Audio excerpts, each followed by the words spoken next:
नमस्कार। भारतवर्ष का गौरवशाली इतिहास यूट्यूब चैनल में आप सभी का हार्दिक स्वागत है। आज की वीडियो हम बड़वा यूप अभिलेख के बारे में जानकारी प्राप्त करेंगे। बड़वा यूप अभिलेख राजस्थान के प्रांत के बरन जिले में बड़वा नामक स्थान से मिला है। इसमें 4 लघु अभिलेख मिले हैं। ये अभिलेख प्राकृत से प्रभावित संस्कृत भाषा और ब्राह्मी लिपि में है। यह प्रारंभिक मौखरियों के इतिहास से संबंधित है। इस अभिलेख का समय तृतीय शताब्दी ईस्वी अथवा 238 ईस्वी माना जाता है। इस अभिलेख का मूल संस्कृत पाठ इस प्रकार है।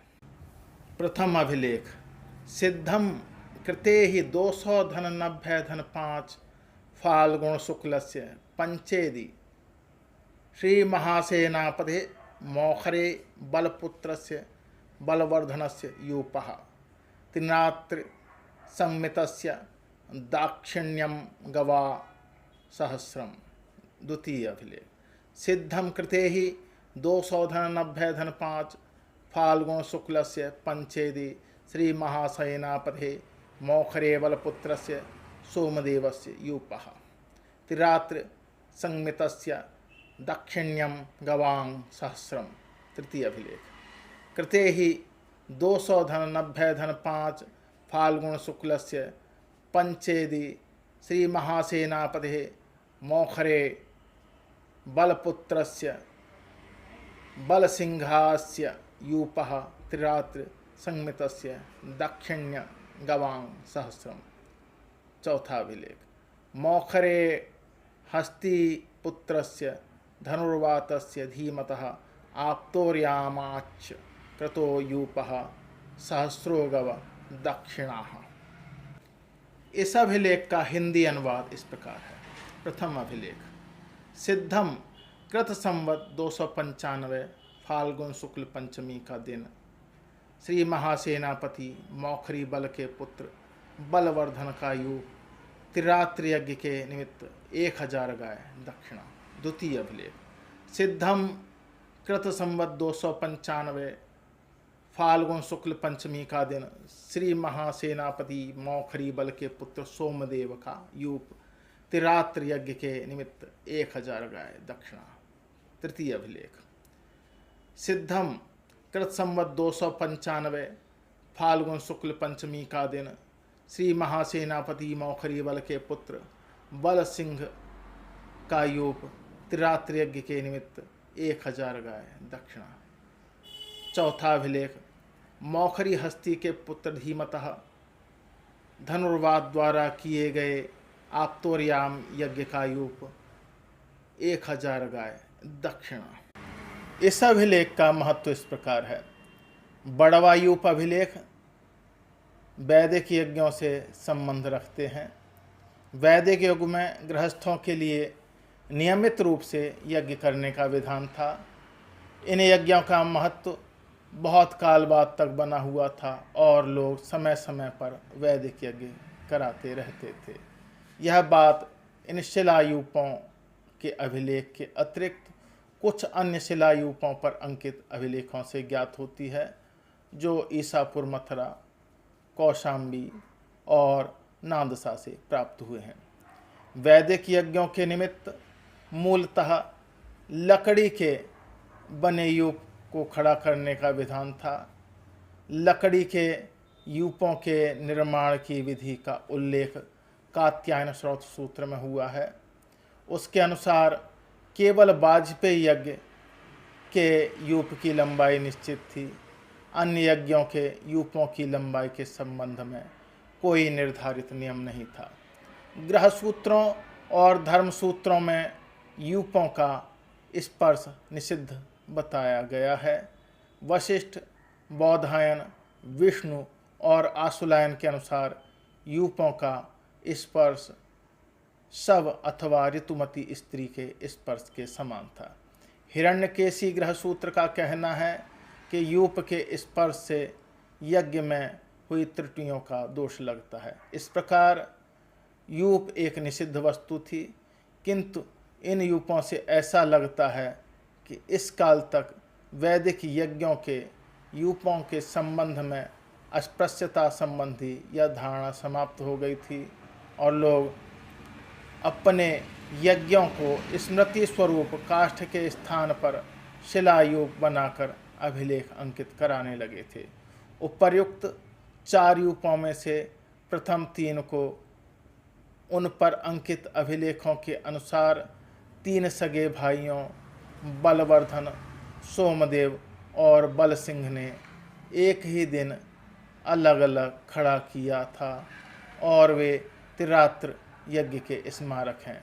तैत्तिरीय संहिता में बताया गया है कि त्रिरात्र यज्ञ को वसु, रुद्र और आदित्यों के निमित्त करके प्रजापति ने त्रैलोक्य को प्राप्त किया था।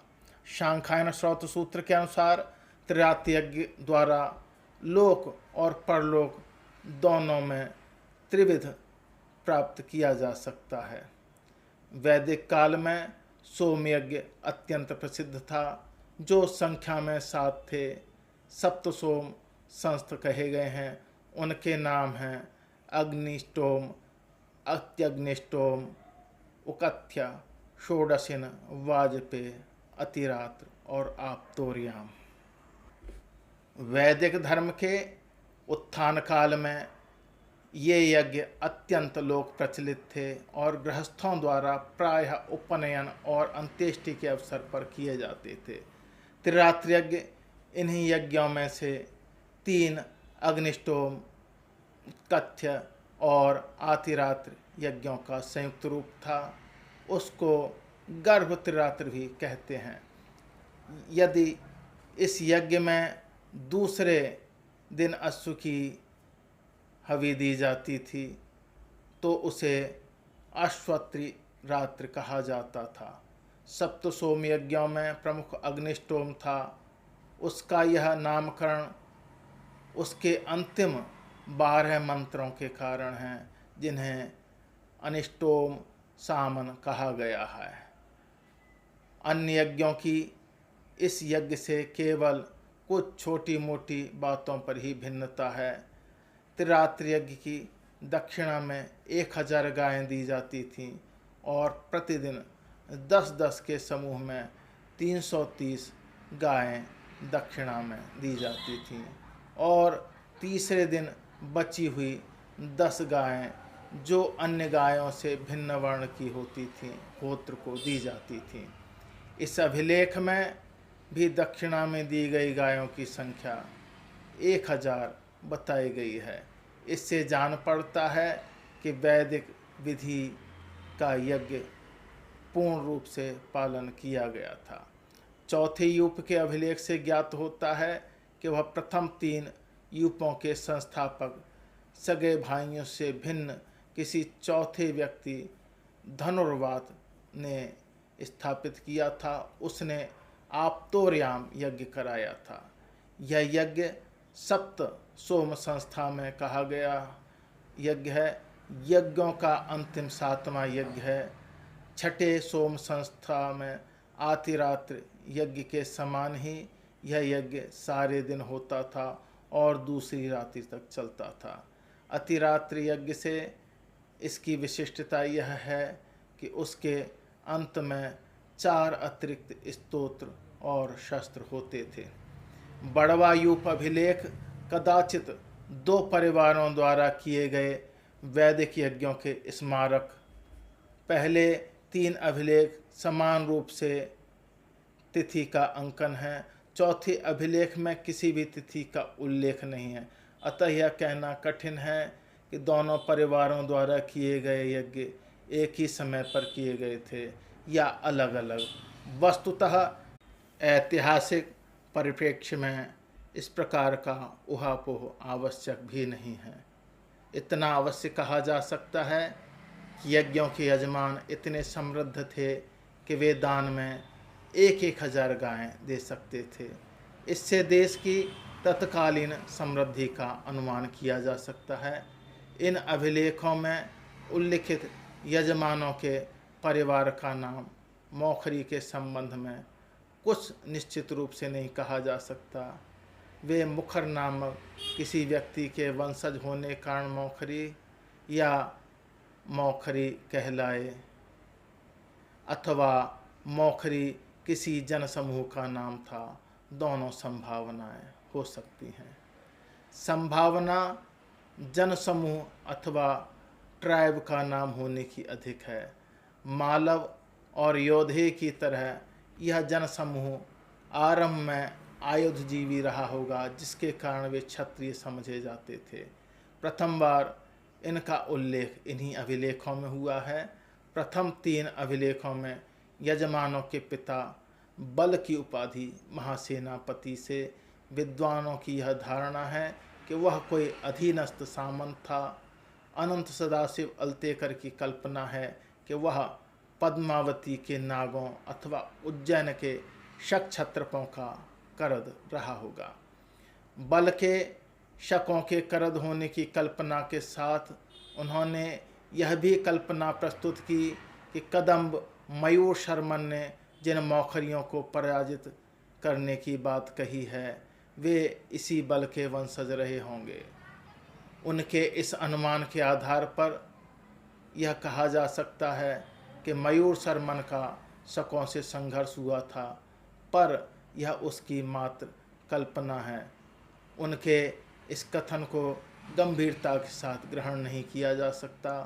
दिनेश चंद्र सरकार ने भी पहले बल को उज्जैन के शक क्षत्रपों का करद माना है, पर अब वे उसे नगरी अथवा मालव नगरी के मालवों के अधीनस्थ मानते हैं। किंतु महासेनापति उपाधि के आधार पर इस प्रकार की कोई कल्पना नहीं की जा सकती।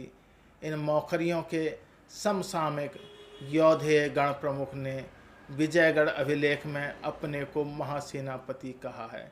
योधेय गण के प्रमुख बहुत बाद तक अपने को महासेनापति कहते रहे और किसी सूत्र से यह भी ज्ञात नहीं होता कि योधेय लोगों ने कभी किसी की अधीनता स्वीकार की थी। अतः अनुमान किया जा सकता है कि सभी आयुधजीवी जातियों के प्रमुख अपने को सेनापति या महासेनापति कहते रहे और बल भी इसी प्रकार मौखरियों का प्रमुख था। बल के 3 पुत्रों के अभिलेखों की तिथि में कृत संवत का उल्लेख है। कृत संवत के संबंध में हरप्रसाद शास्त्री की धारणा है कि 4 वर्षों के चक्र के पहले का नाम कृत। उसके इस कथन के आधार पर कुछ बल माना जा सकता है कि कृत संवत 428 और 480 के अभिलेख ही ज्ञात हैं। तब उपर्युक्त यूप अभिलेख में 295 कृतवर्ष ज्ञात हुआ। तब स्पष्ट हो गया कि इसका संबंध 4 वर्षों वाले चक्र से नहीं है। D.R. भंडारकर का कहना है कि ज्योतिषियों ने वर्ष गणना के लिए इसकी कल्पना की होगी, इसलिए यह कृत कहा गया। किंतु कभी किसी काल में ज्योतिषियों ने अपनी गणना के लिए किसी संवत की कल्पना की हो, इस बात का कहीं कोई उदाहरण उपलब्ध नहीं है। अल्तेकर ने इस प्रसंग में गंगधर अभिलेख की ओर ध्यान आकृष्ट करते हुए स्पष्ट किया है कि मालव को प्रायः कृत ही कहते रहे हैं। विक्रम संवत भी मालव संवत ही था, अतः कृत विक्रम संवत का ही मूल नाम है। बड़वा यूप अभिलेख मौखरियों का सबसे प्राचीन अभिलेख माना जाता है। चक्रवर्तीन गुप्त वंश के उदय के बाद नेपथ्य में चले गए और गुप्तों के पतन के बाद इनका फिर से उदय हुआ। इस प्रकार हमने आज की वीडियो में मौखरियों के बड़वा युवा अभिलेख के बारे में जानकारी प्राप्त की। मेरे साथ जुड़े रहने के लिए आप सभी का बहुत बहुत हार्दिक धन्यवाद। नमस्कार।